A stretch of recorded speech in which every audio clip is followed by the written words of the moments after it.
정치 맞수다 시작하겠습니다. 진수희 전 보건복지부 장관, 최재성 전 청와대 정무수석과 함께하겠습니다. 어서 오세요. 네, 안녕하세요. 안녕하세요.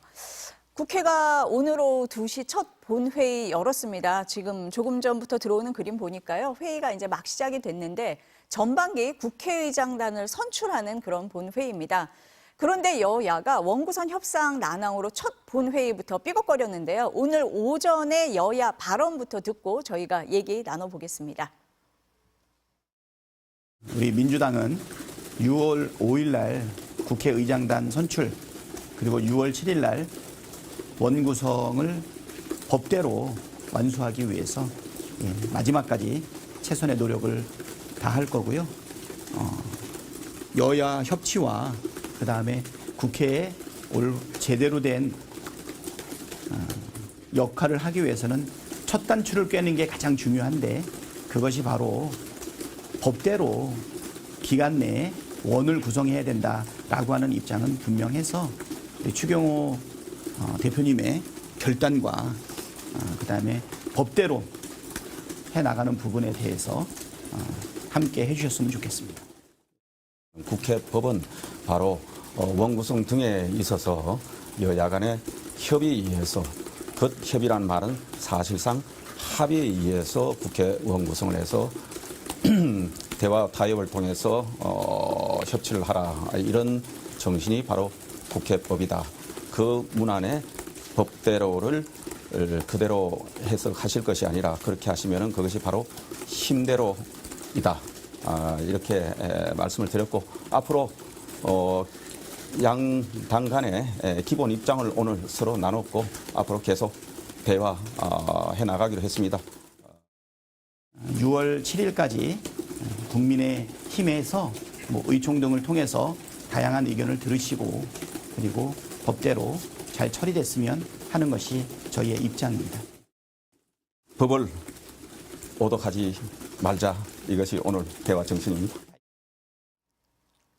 오전부터 아주 신경전이 팽팽했습니다. 그래서 지금 첫 본회의가 열리고 있는데 국민의힘이 참석하지 않으면서 반쪽짜리로 출발을 했습니다. 어떻게 보셨어요? 사실 반쪽짜리 출발이라는 게 이제 의장 선출에 일단 네, 불참을 하게 되면 네. 의장 선출을 한 정당이 빠진 상태에서 이렇게 하는 것도 아마 처음인 것 같습니다. 정말 그야말로 22대 국회 험로를 예고하는 첫 모습이다. 첫 단추를 네. 정말 끼지도 못하고 진행하게 되는 그런 경우가 돼서요. 여러 가지로 좀 걱정이 되는 장면들이죠. 장면이다.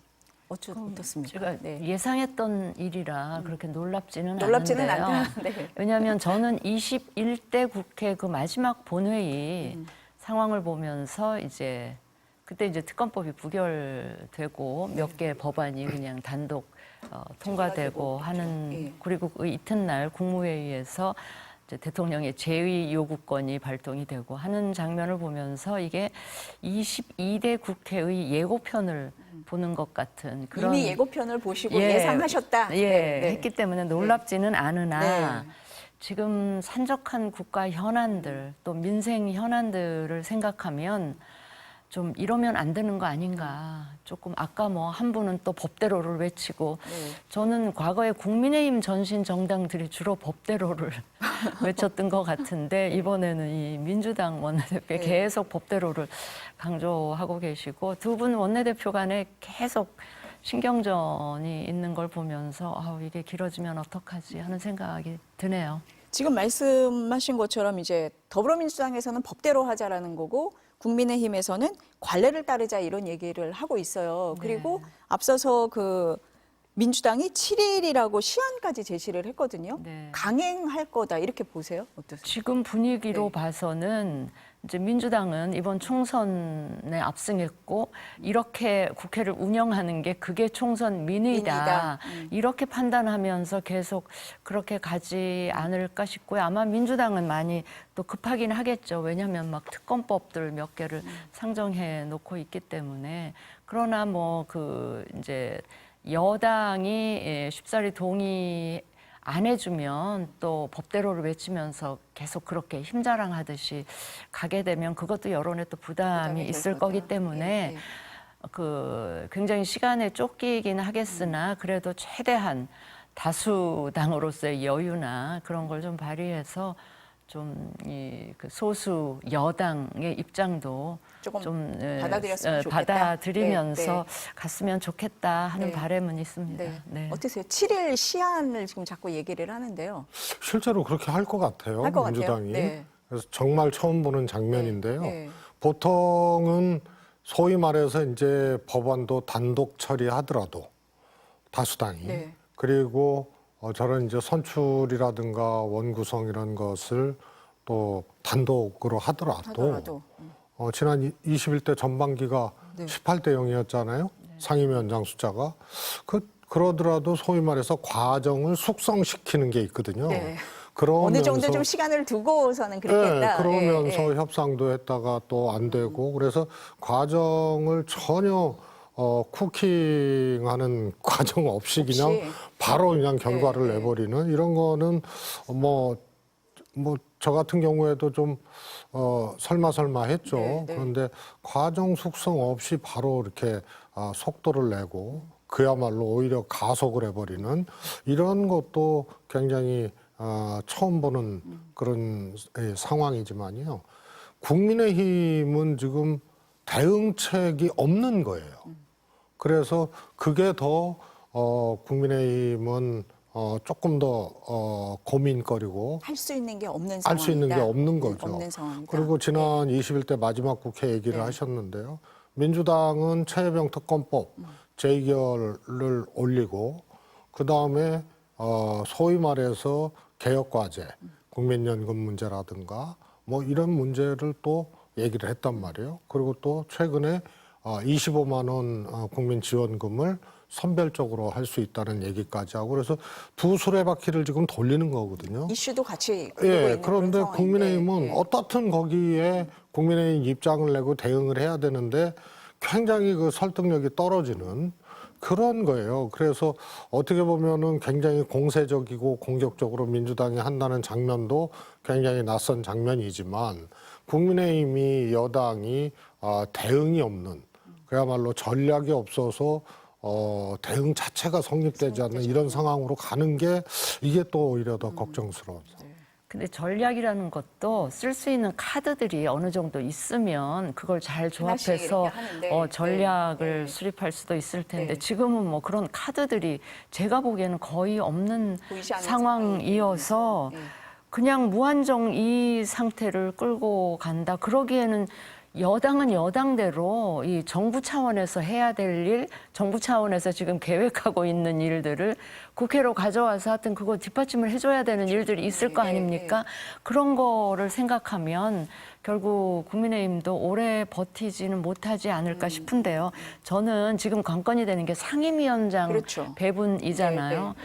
그런데 사실은 제가 보면 설사 상임위원장을 몇 개 갖고 온다 한들 그 해당 상임위에 어차피 의석은 여당이 압도적 다수고 민주당이 압도적 예, 다수고 여당은 되게 소수일 거란 말이죠. 그럼 상임위원장을 갖고 있다고 해서 그 상임위가 그 여당 마음대로 움직여질 수도 또 없는 상황이어서 그런 현실적인 한계까지 좀 고려하면서 국민의힘이 그 대응이랄까 이런 거를 좀 했으면 좋겠고요. 국민 여론이라는 것도 어떻게 보면 굉장히 약자고 뭔가를 해보려고 하는데 힘이 없어서 못하는구나 하는 쪽에 이제 여론이 이렇게 갈 수가 있기 때문에 지금 무조건 저렇게 그 국민의힘이 문 닫아 걸고 안 하겠다 이렇게 버티기보다는 이제 끌려가면서라도 뭔가를 하려는 모습을 상임위원장을 보여줘야 다 줘가면서라도 국회 빨리 열고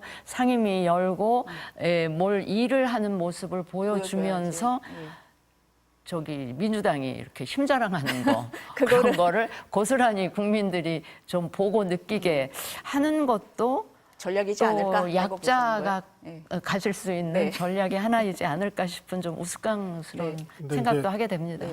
다수당이 야당이고 2당이 여당이잖아요. 네. 근데 여당은 또 대통령이 있거든요.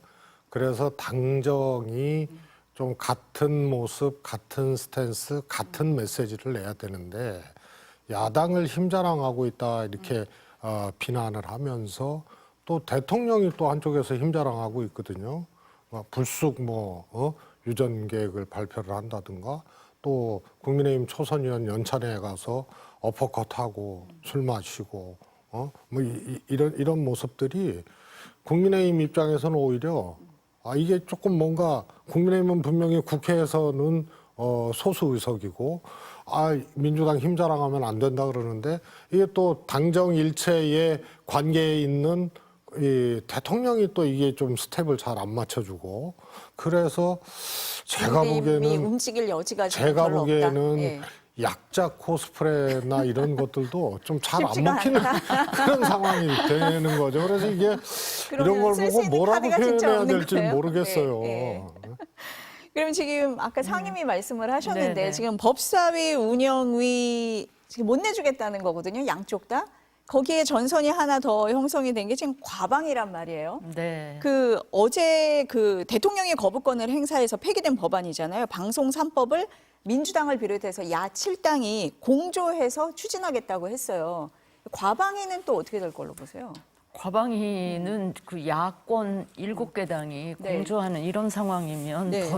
더더욱 힘들 거다. 운영이보다 훨씬 더 힘들어지는 상황이 아닐까 싶은데요. 저는 이 상황을 보면서 좀 진작에 이 네.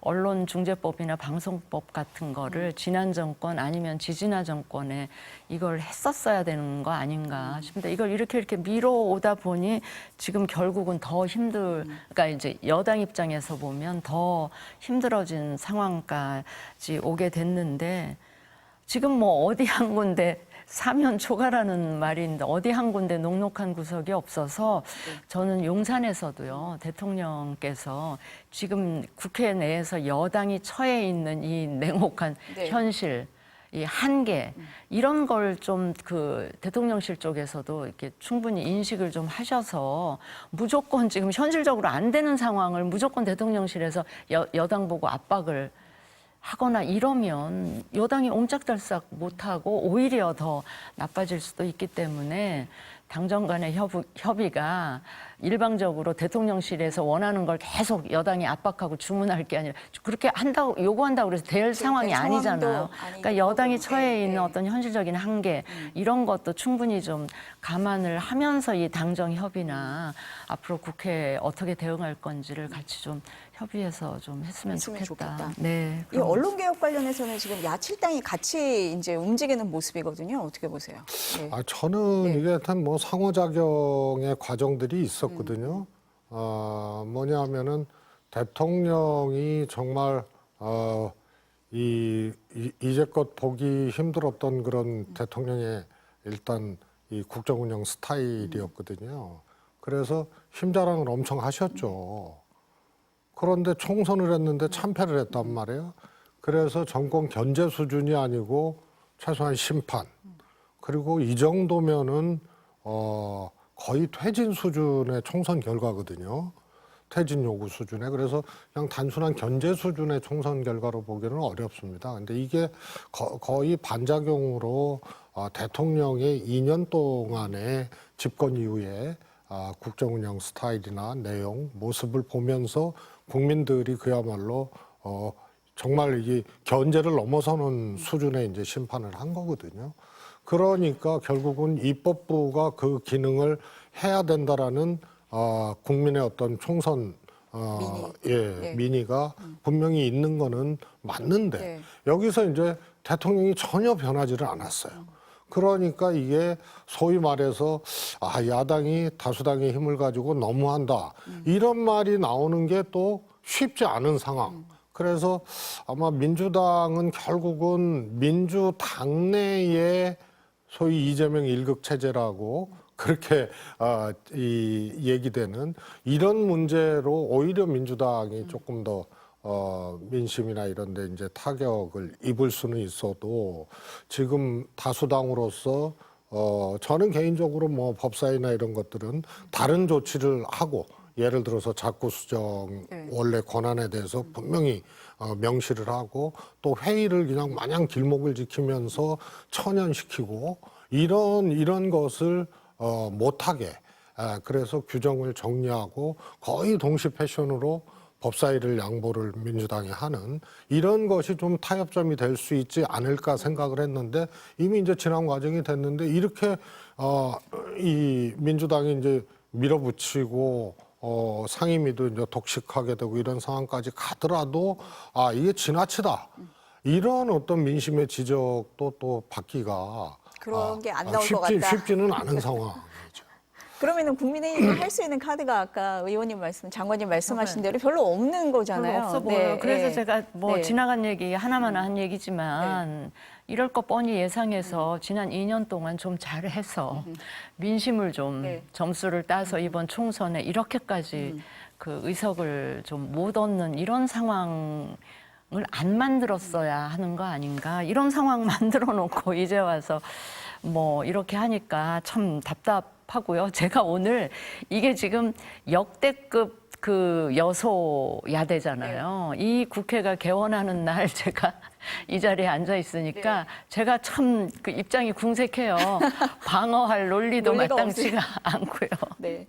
아까 국회법 말씀을 하셨는데 22대 국회가 더 어려울 걸로 보이는 게 민주당이 국회법을 적극 활용하겠다고 하면서 국회 상임위 차원의 청문회하고 국정조사를 적극적으로 추진하겠다 이렇게 얘기를 했어요. 그러니까 대통령이 거부권을 행사하는 법안에 대해서 또 거부권이 행사돼서 특검법이 불발이 되더라도 상임위 차원에서 더 들여다보겠다 이런 뜻이거든요. 어떻게 아니 저는요 보세요? 이거는 네. 뭐 좋다고 봐요. 그거 이게 할수 국회 있다. 본연의 네, 기능이라고 보고 진작에 21대 때부터 이렇게 했어야 이런 된다? 식으로 네. 하는 게 나았던 거 아닌가? 이게 툭하면 특검법도 아니고 툭하면 특검으로 갈 게 아니고 정말 상임위를 활용을 하고 상임위를 통해서 국정조사를 확정시켜서 물론 수사권은 없지만 그래도 관련자 불러서 국회에서 계속 집요하게 추궁하고 따지고 자료 분석하고 이런 일들은 충분히 할 수가 있었기 때문에 진작에 21대 국회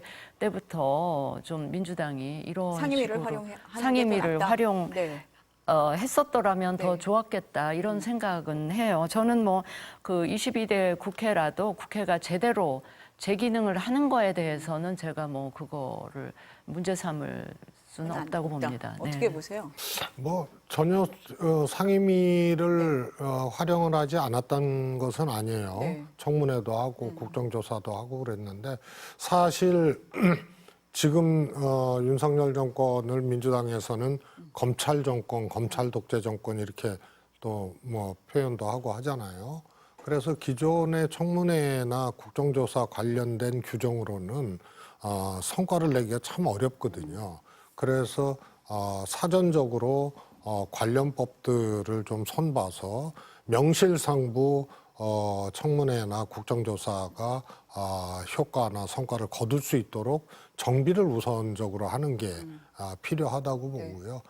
정말 특검은 꼭 뭐 횟수 규정은 없습니다만 제한적으로 그다음에 부득이한 경우에 특검을 가동을 하는 것이 맞는 것이거든요.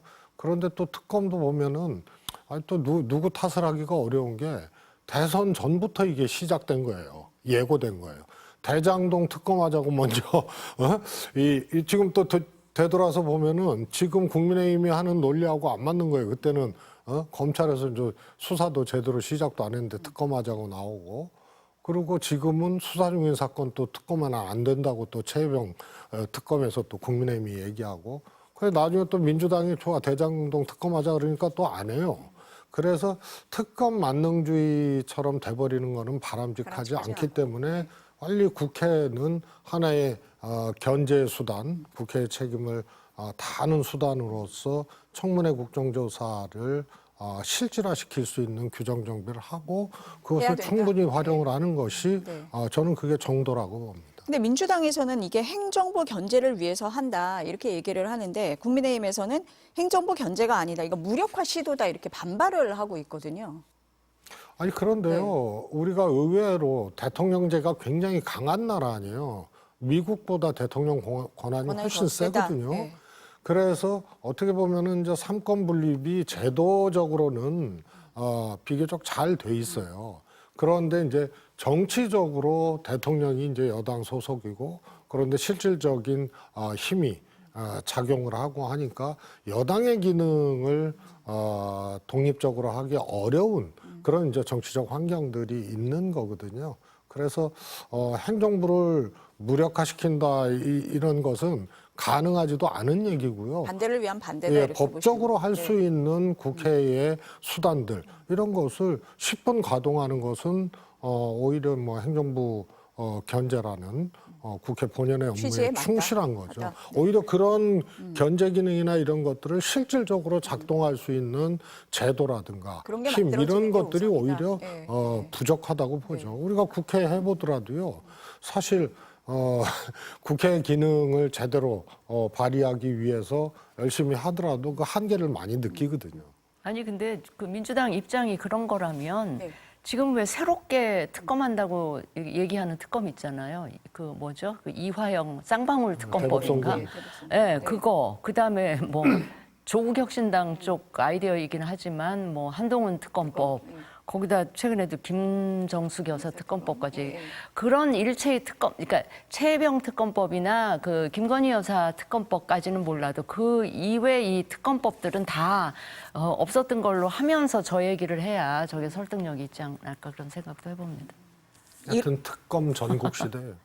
특검을 주장하면서 이걸 같이 얘기하는 거는 맞지 않은 맞지 부분이 않다. 있다 네, 이런 부분이 네, 보신 네. 거예요.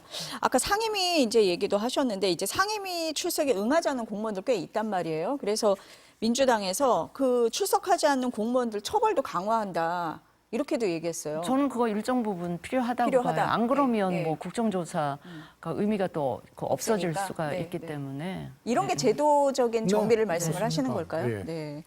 그럼 이 부분에 대해서는 이제 상임위가 제대로 돌아가기 위해서 이런 부분은 필요하다라고 두 분 다 말씀을 하시는 것 같아요. 다음 이슈 한번 넘어가 볼게요. 그 윤상현 의원이 김정숙 여사 특검법 발의했고요. 또 일부 여당 의원들이 의혹 제기를 하고 있는데 이에 대해서 이제 김정숙 여사 측에서 악의적 공세다라면서 명예훼손으로 고소하겠다라고 밝혔거든요. 우선 일단 이 양쪽의 얘기부터 한번 들어보고 얘기 나눠보겠습니다.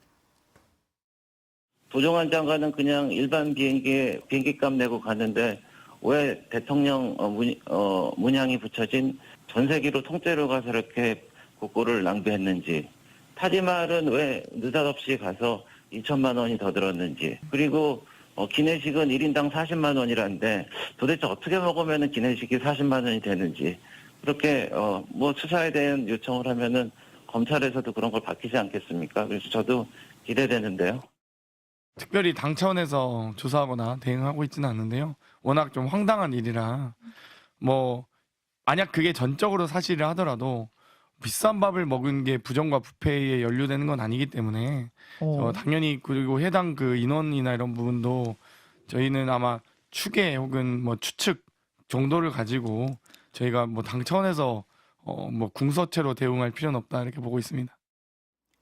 이제 어제 친문계죠. 윤건영 의원이 브리핑에서 김정숙 여사가 직접 고소하겠다 이렇게 밝혔거든요. 좀 어떻게 보세요? 저는 뭐 결국은 그렇게 검토할 수밖에 없는 없다. 상황으로 왔거든요. 이 소위 말해서 김정숙 여사의 인도 방문은 두 가지잖아요, 쟁점이. 외유냐 외교냐. 그래서 외교면은 그냥 이거는 아무 문제 없는 거예요. 근데 외유에 호화자를 또 곁들이려고 보니까 국민 혈세를 많이 썼다. 전용기를 탔다. 기내식비가 6천만 원을 훌쩍 넘었다. 요렇게 갔단 말이에요. 근데 이거는 외교는 분명하거든요. 과정에 대한 뭐 우리 정부가 먼저 요청했냐, 인도 그런 걸 정부가 다 했느냐 이런 걸 다 예, 떠나서 예, 예. 외교적 행위고요. 그리고 초청장이 왔잖아요. 그런데 이게 호화 외유 여기에 이제 방점을 찍으면서 기내식 문제까지 나온 건데요.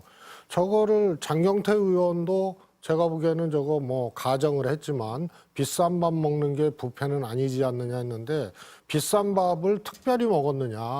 그게 사실인지 아닌지 보려면은 우선 문체부에서 세부 내역을 줘야 되는 거고요. 민주당에서 요청하는데 못 찾았다고 이러고 있다는 거예요.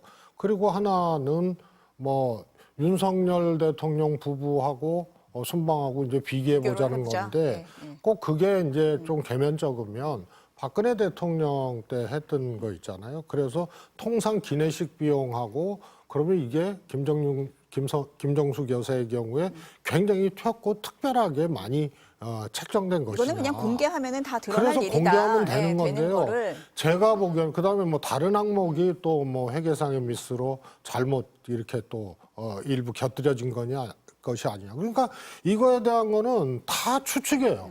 그리고 한 장짜리 무책임하게 6천만 원이 넘는다는 거 하나 갖고 흔들고 있는 거거든요.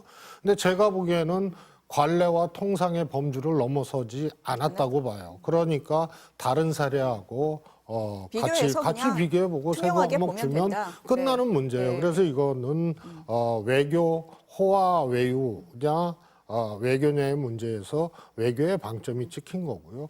호화라는 말은 뭐 관심을 갖기는 좋은 그런 프레임인데 그러려면은 비교 분석할 수 있게 다 공개를 하면 공개해라. 되는 거죠. 예, 예. 어떻게 보세요? 저는 배준영 의원님이 아까 하셨던 그 말씀 중에 네. 나오는 그 수치들을 보면 저 배 의원이 뭐 아무 근거 없이 얘기를 했을 것 같지는 않고 나름대로 문체부 쪽에서 뭐 자료를 받았는지 모르겠는데 하여튼 그 수치들을 보면 저도 납득이 잘 안 돼서 이게 뭐지 하는 그 생각이 들거든요. 그런데 마침 김정수 아마 이 건이 또 고발이 네, 여러 됐을 건, 것 네, 같아요. 네. 뭐 이게 바깥의 네. 단체나 이런 네. 사람들에 의해서. 근데 또 김정수 여사 본인께서 이제 고소를 하게 되면 이거는 당연히 이제 수사로 수사로 갈 수밖에 갈 수밖에 없다. 네, 없으니까 수사 과정에서 네. 그게 외교인지 외유인지 아니면 호화였는지가 뭐 어느 정도 드러날 것 같고요.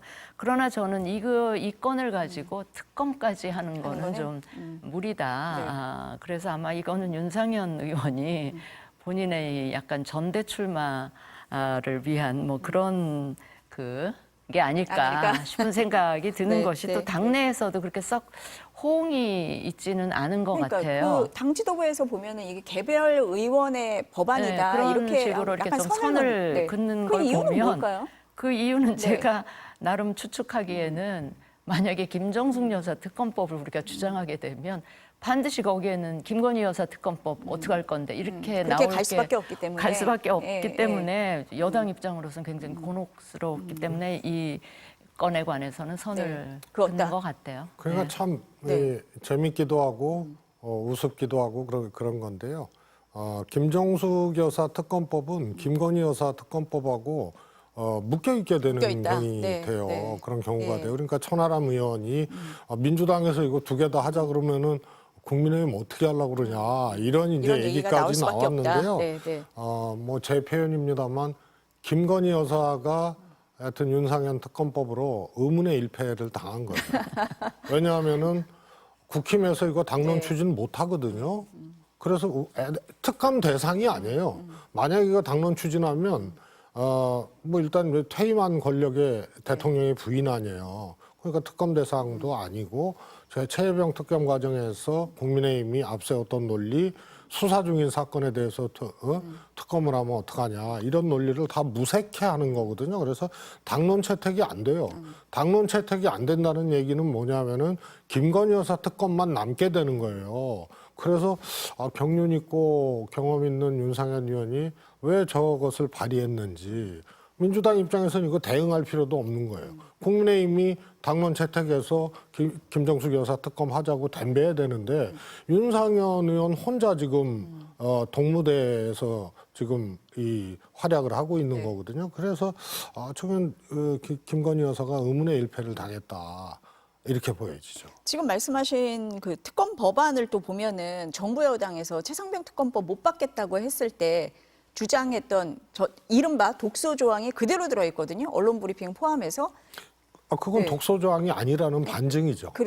그렇게. 왜냐하면 네, 네. 그것도 윤상현 국힘에서 의원이 주장은 했지만, 김정숙 여사 특검법을 발의하면서 특별히 넣은 조항이 아니거든요. 예전에 특검 특검법에도 때 다 다 있었다. 있었던 조항이에요. 예, 예. 그래서 그것 뜯어다가 그냥 한 거기 때문에 오히려 이 법안 발의로 좀 난감한 상황이 됐다 이렇게 그래서 볼 수 이거는 있을까요?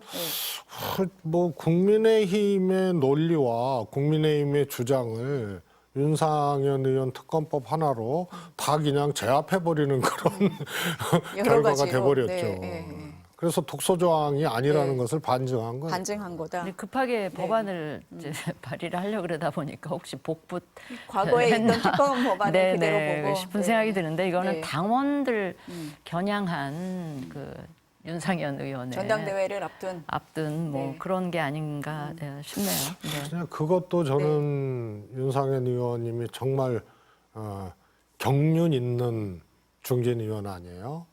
그런데 저렇게 한다고 당원들의 지지율이 윤상현 의원에게 집중이 될까, 올라갈까 하면 다른 그것도 뭐가 또 아닌 있었다고 보시는 거예요?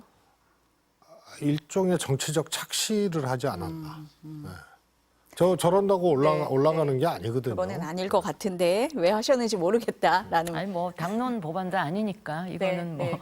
지나가셔도 지금 될것 전당대회 같아요. 말씀을 네. 하셔가지고요. 네, 네. 이제 국민의힘이 7월 25일로 지금 이제 잠정 결정을 했습니다. 이제 전당대회 룰이 어떻게 바뀔 거냐 이게 이제 관심인데 어제 첫 회의에서 보면은 국민 여론조사를 30% 정도 넣는 쪽으로 의견이 좀 모아지는 것 같아요. 이게 방향이 지금 그렇습니까? 그 의원들 네. 대상으로 지금 네. 22대 국회 네. 의원들 대상으로 아마 여론조사를 한 것 하고 같아요. 있죠. 네. 예, 그래서 민심을 넣는 게 그 필요하다라는 게 이제 다수였고 그 중에는 5대 5냐 그러면 3대 7이냐. 네. 3대 7이 약간 우세했다고 얘기가 알고 나오고 있죠. 예, 예, 나오고 예. 있는데 네.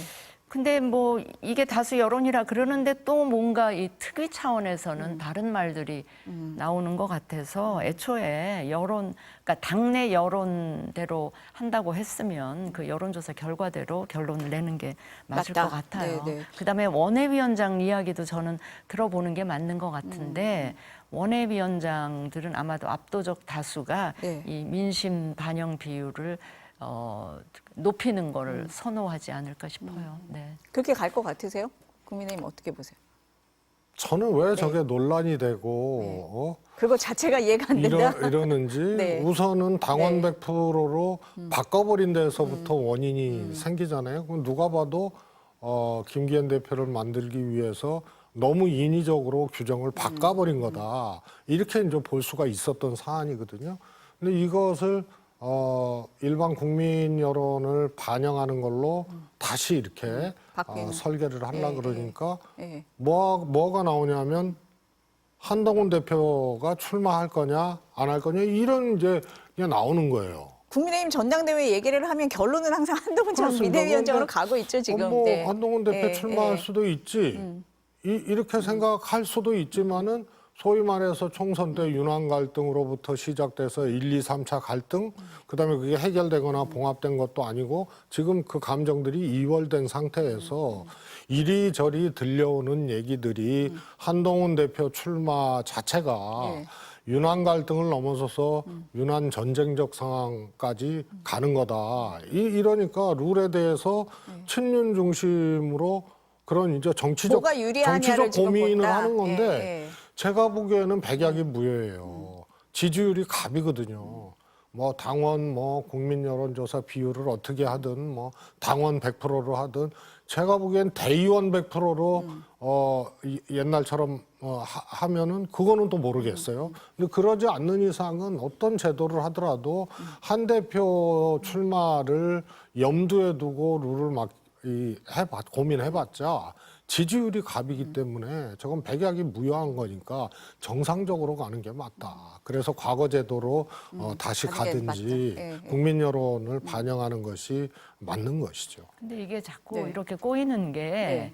당이 전당대회를 앞두고 당이 어떤 방향으로 나아갈지 당의 미래를 위해서 이것만 고민하면서 결정을 하면 될 텐데 자꾸 특정인을 염두에 두고 사람을 두고 뭔가를 하니까. 네. 하니까 네. 이게 막 배가 산으로 가기도 하고 진짜 말이 안 되는 이 논의들이 불필요한 이런 논의들이 계속 진행이 되고 있는 게 아닌가 싶고요. 이게 지금 당신 민심 비율도 그렇고 아니 앞으로 당이 전국 단위 선거를 통해서 이번 총선보다 더 나은 성적을 거두려면 어떻게 해야 되나? 그거는 민심을 더 많이 우리가 국민들의 사랑이나 신뢰를 더 받는 쪽으로 가야 된다라는 목표를 딱 정해놓으면 결론은 간단할 수가 있는데 거기에 괜히 특정인을 염두에 두다 보니까 이런저런 정치적인 고려가 많다 보니까 지금 이렇게 가고 있다. 저는 네. 이건 굉장히 불필요하고 네. 소모적인 그런 논의라고 생각하고요.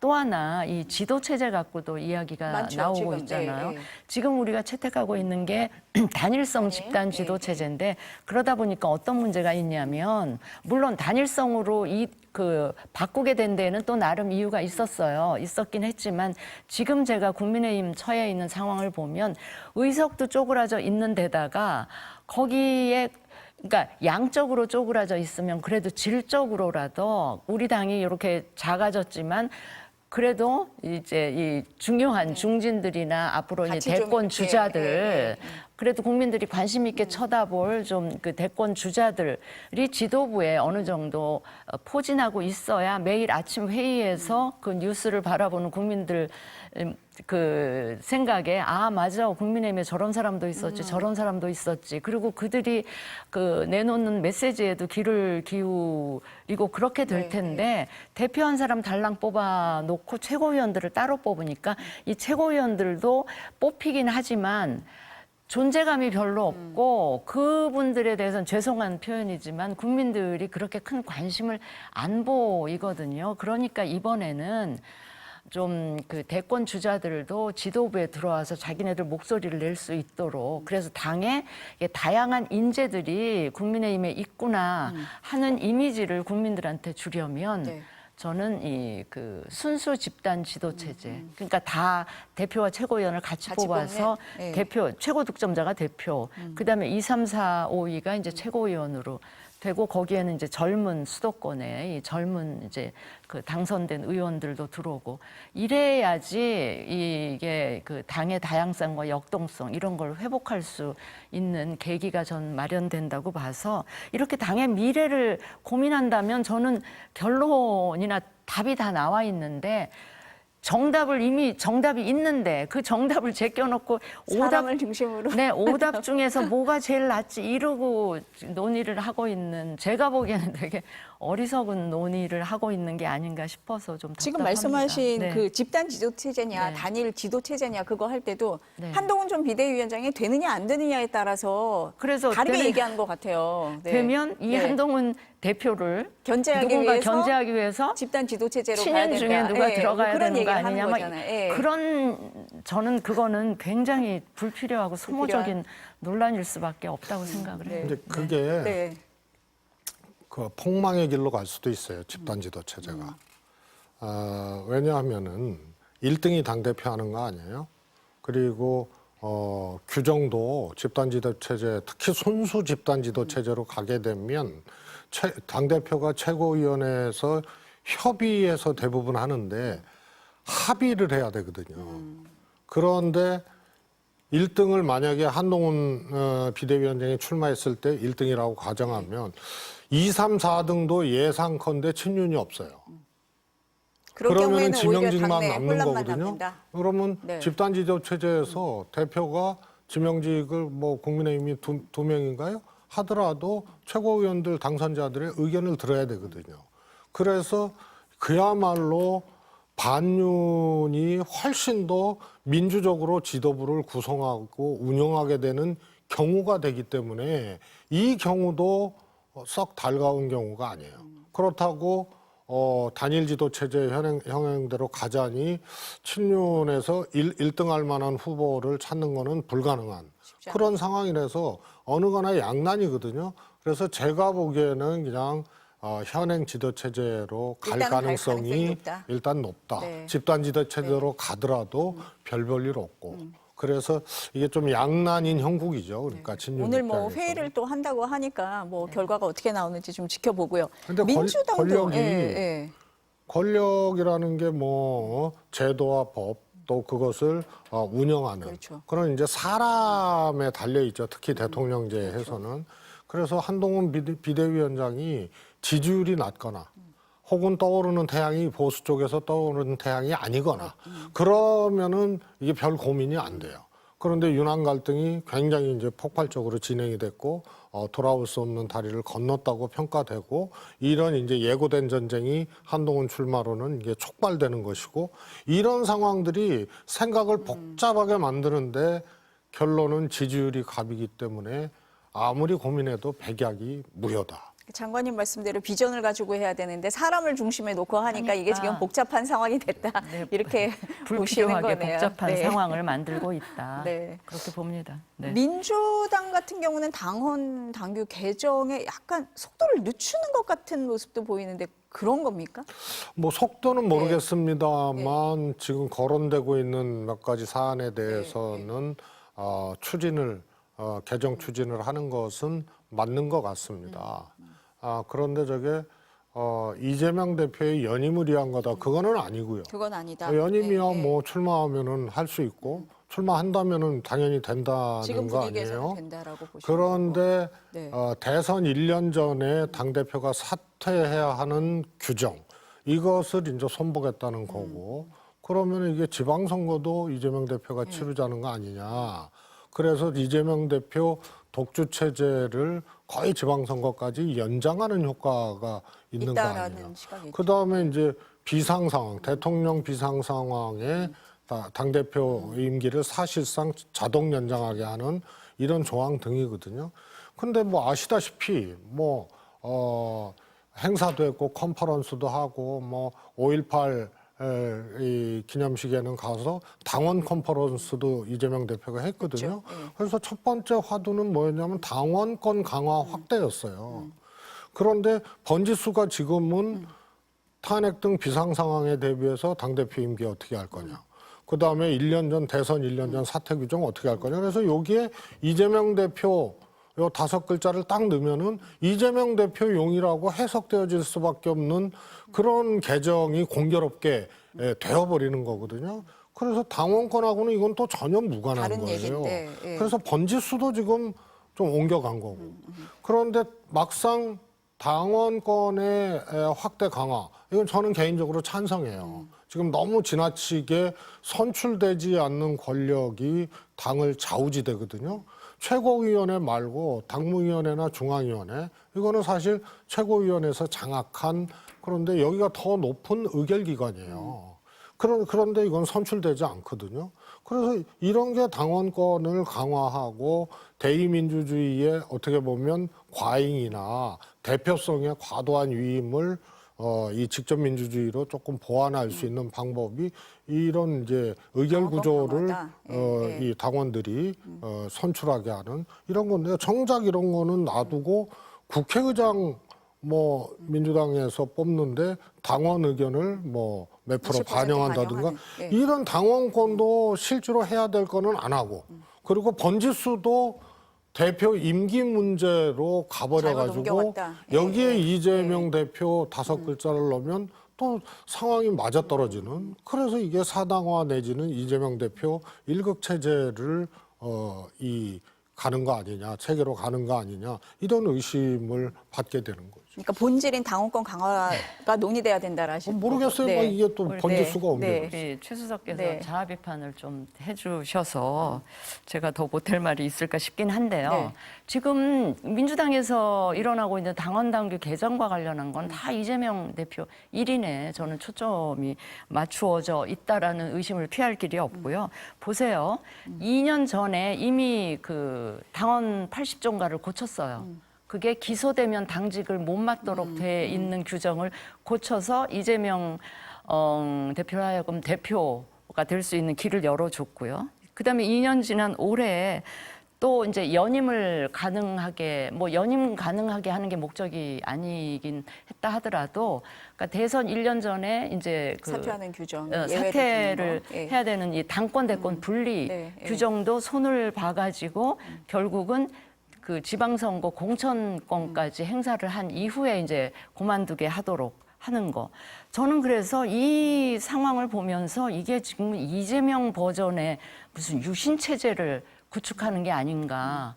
연임 그 관련한 것도 어떻게 보면 이제 옛날에 TF에서는 아니라고 했지만 박정희 오해를 받을 정권 수 있다. 때 예, 예. 그 삼성개헌 한 거를 연상하게 하고 지금 모든 게 이제 그 이재명 버전의 유신 체제 아니야 이런 의심을 하게 하고요. 또 하나 지금은 이제 나왔다가 들어갔지만 이 당론이 결정된 당론에 반대하는 행위를 하면 그 다음 선거에 공천권에 이제 그 불이익을 주겠다. 이거는 제가 보기에 유신 체제 있을 때 긴급 조치를 하겠다는 거랑 비슷한 걸로 제가 느꼈거든요. 이건 있을 수 없는 일인데 그런 걸 한다든가 지금 당원권 확대하고 관련해서 말씀을 하셨는데 결국은 당원권 확대도요. 이재명 대표의 당 그립감을 높이기 위한 거에 다름 아니다라고 저는 봐요. 왜냐하면 보통 뭔가 중요한 의사결정을 할 때 이 전당원 투표를 하잖아요. 전당원 투표를 하면 투표율이 한 20% 내외예요. 근데 그 20%는 주로 누구냐? 굉장히 강성 지지층들의, 지지층, 소위 개딸이라고 불리는 그 민주당 내의 모든 의사결정에 이재명 대표의 지지 기반인 그 사람들의 목소리나 영향력을 확대하겠다는 그런 거기 때문에 결국 이 모든 것들이 이재명 대표 체제를 더 공고하게 하는 그래서 제가 자꾸 얘기하는 게 과거의 유신 체제 긴급 조치를 떠올리지 않을 수가 없는 상황으로 가고 있어서 만약 이렇게 계속 가는 게 과연 민주당에 도움이 될까? 지금 이 상황은 민주당이 그 이번 총선 결과를 뭐 전가의 보도처럼 이 총선 민의다 이렇게 얘기를 하시잖아요. 그런데 계속 그거를 오판하면서 이대로 가면 과연 그 다음 선거에서 민주당이 어떻게 될지도 한번 생각을 해 가면서 이런 결정을 하셔야 되는 게 아닌가 싶습니다. 네, 그래서 이재명 대표가 어제 이제 중진들 만난 데 이어서 오늘 또 의원들을 만난다고 하는 게 아마 이런 거에 대한 여러 의견을 들으려고 하는 것 같습니다. 국회에서 조금 전 우원식 의원이 국회의장으로 선출됐다는 소식을 끝으로 전해드리면서 오늘 이 시간은 여기서 마감하겠습니다. 수고하셨습니다. 네, 잠시 광고 보시고 다시 뵙겠습니다.